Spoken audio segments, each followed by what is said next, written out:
एक साल आप कांग्रेस की सरकार चलाते हुए भाजपा की पूर्व सरकार को कोसते रहे, केंद्र सरकार को कोसते रहे।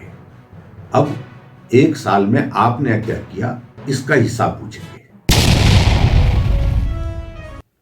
गारंटियों पर तो बात होती ही रहेगी इस सत्र में भी, लेकिन इसके अतिरिक्त हिमाचल प्रदेश में एक साल आप कांग्रेस की सरकार चलाते हुए भाजपा की पूर्व सरकार को कोसते रहे, केंद्र सरकार को कोसते रहे।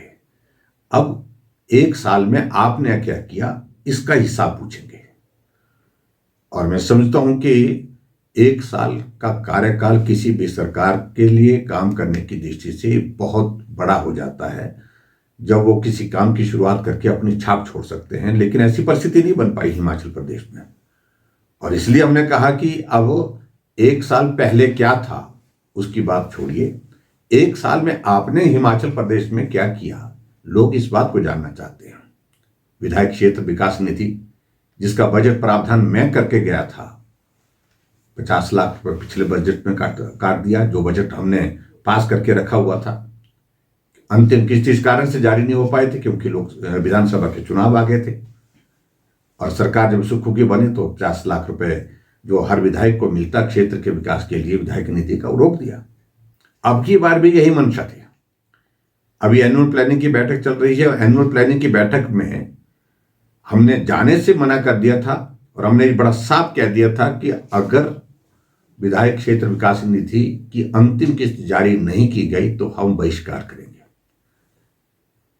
और उसी दबाव में चलते हुए अंततः गत्वा इनको जारी करनी पड़ी, और वह हमारे विधायक वहां पर जाकर के अपनी क्षेत्र की बातों को लेकर के कह रहे हैं। लेकिन हर क्षेत्र का विधायक एक ही बात कह रहा है कि एक साल में 1 मीटर सड़क नहीं बन पाई, 1 ईंट किसी स्कूल के भवन में, हॉस्पिटल के भवन में, किसी विकास के कार्य में नहीं लग पाई।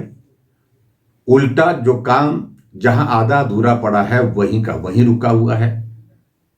विधायक प्राथमिकता की बैठक में आकर के औचित्य क्या रह गया इस बैठक का, ये सभी विधायक पूछ रहे हैं, भाजपा के ही नहीं कांग्रेस के भी।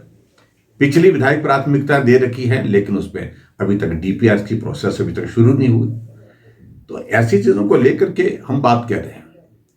और एक आजकल नया उन्होंने चलाया है कि सरकार गांव के द्वार, उस कार्यक्रम के सिलसिले में मैं सिर्फ इतना ही कहना चाह रहा हूं। हिमाचल प्रदेश में एक ऐसी स्थिति पैदा कर दी है, अब मंडी जिला में मंत्रियों का दौरा हो रहा है। जिले में प्रशासन की दृष्टि से अधिकारी कोई मिल ही नहीं रहे। 2 तारीख को एक मंत्री का कार्यक्रम है एक विधानसभा क्षेत्र में, 3 तारीख को दूसरे का दूसरे विधानसभा क्षेत्र में, 4 तारीख को कहीं दूसरे विधानसभा क्षेत्र में है। और इस कारण से सारा प्रशासन जो है अपना बोरी बिस्तर उठा करके इनके साथ जो है प्रशासन जनता, ये जो सरकार जनता के द्वारा उस कार्यक्रम में चला हुआ है, और जो विकास के कार्य को मॉनिटर करना, जो गरीब लोग जाकर के वहां पर उनके दफ्तर में जाकर के अपनी समस्याओं को बताने जाने के लिए जाना चाहते हैं, वहां कोई सुनने वाला नहीं रह गया।